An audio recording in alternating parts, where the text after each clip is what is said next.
Process کر کے file ان کے پاس تھی.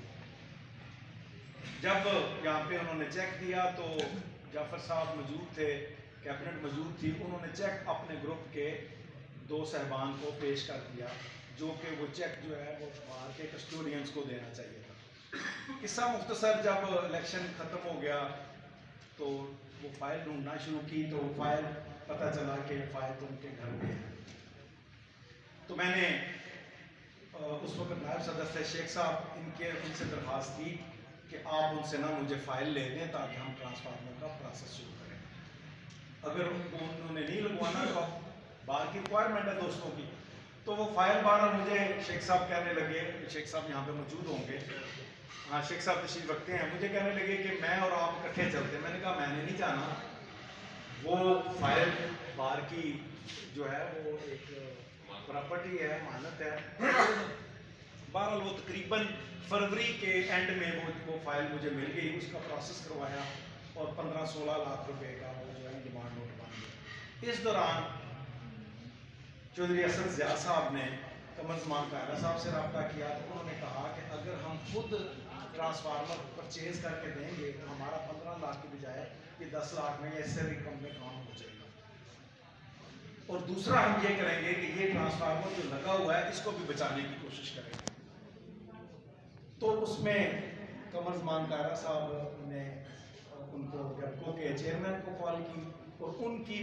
کوششوں سے ہمیں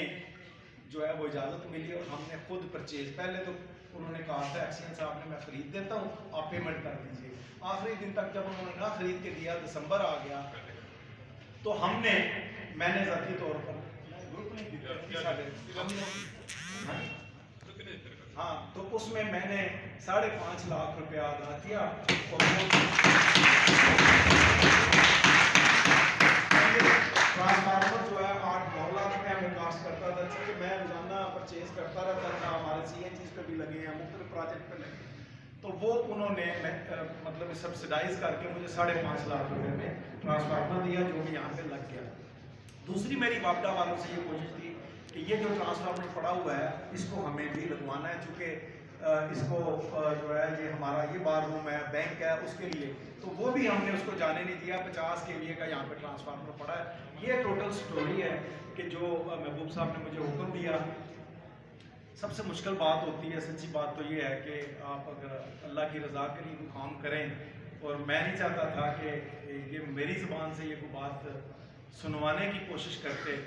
کوئی حقائق سب کو پتہ تھے, محبوب صاحب خود ہی بیان کر دیتے تو زیادہ بہتر تھا,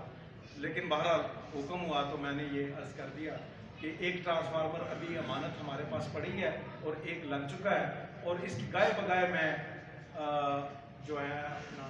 طیب صاحب اور ناصر صاحب, ان سے میں پوچھتا رہتا ہوں, میرا ایک تجسس ہوتا ہے, اور یہ اللہ کا شکر ہے, کام اللہ نے کرنا ہوتا ہے, بندے نے صرف اس کے لیے کوشش کرنی ہوتی ہے. یہ ہماری خوراک ہے کہ جب کسی کو فائدہ ہوتا ہے تو بندے کا اطمینان اور صحت اچھی ہوتی چلی جاتی ہے, اسی کو خوراک کہتے ہیں. تو طیب صاحب نے مجھے لاسٹ میٹنگ میں بتایا ہے کہ سارے جو کنیکشن ہیں لگ چکے ہیں, اگر کوئی ایک آدھ پروسیس میں ہو وہ بھی لگ جائے گا, لیکن کسی ساتھی کا ایسا نہیں ہے کہ اس کا انڈیپینڈنٹ کنیکشن ہے.